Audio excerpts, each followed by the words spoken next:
Bonjour à tous, je m'appelle Andréane Brault, je suis travailleuse autonome dans le domaine du journalisme, de la rédaction, particulièrement la rédaction web, et de la vente, particulièrement la vente de publicité, conseillère en publicité pour un magazine.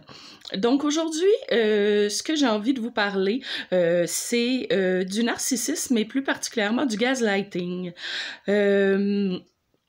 Il y a quelques années, j'ai une amie proche à moi qui m'a fait découvrir ce concept et qui m'a fait ouvrir les yeux complètement sur une autre réalité parce que le trouble de la personnalité narcissique est très répandu dans la société.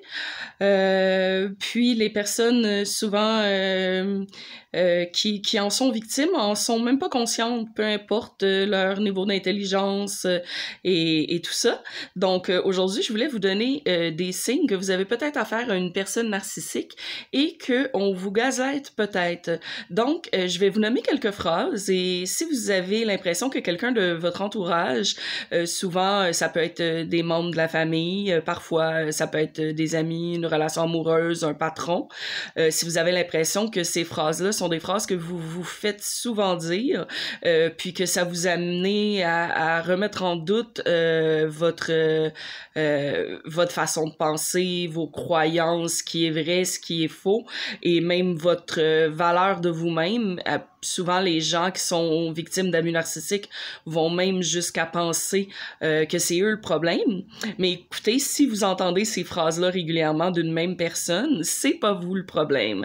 Donc, je parle par exemple de des phrases comme t'es trop sensible, t'es trop émotif, oh, t'as besoin d'aide, tu devrais consulter, t'as l'air fou, pourquoi est-ce que t'es toujours sur la défensive, tu réagis trop, voyons, pourquoi est-ce que tu réagis comme ça, j'ai jamais fait ça, j'ai jamais dit ça, t'hallucines, c'est dans ta tête, tu te rappelles mal de ce qui s'est passé, voyons donc, voir que j'aurais dit ça, j'ai jamais dit ça, voyons donc, c'est juste une blague, c'était juste une blague, je l'ai pas dit dans ce sens-là, arrête de te fâcher pour rien, arrête de t'apitoyer sur ton sort, t'es tellement dramatique, calme-toi, tout ce qui arrive, c'est ta faute. Tu pars tout le temps des chicanes. Puis aussi, ce que j'aimerais que vous sachiez sur les personnes narcissiques, c'est que elles aiment avoir le contrôle.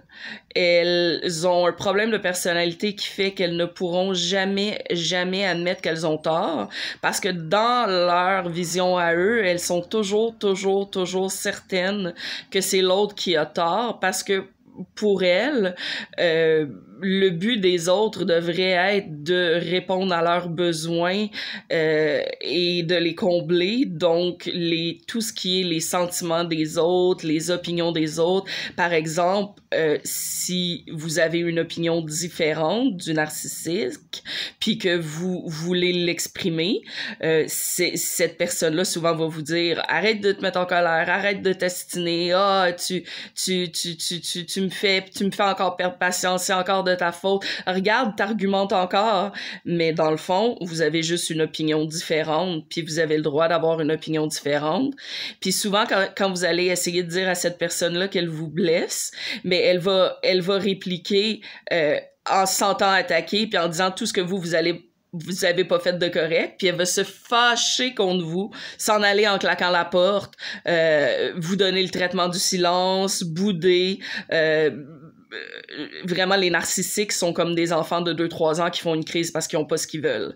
Donc éventuellement, j'ai l'intention de vous présenter d'autres vidéos sur différents sujets en lien avec la croissance personnelle, l'épanouissement, le lâcher prise, l'anxiété, le trouble de personnalité limite, la dépression et tout ce qui peut vous aider à aller mieux sans tomber dans la positivité toxique. Donc, c'était ma première vidéo. Si vous aimez, abonnez-vous à ma chaîne. N'hésitez pas à me suivre et à liker. Merci et à la prochaine.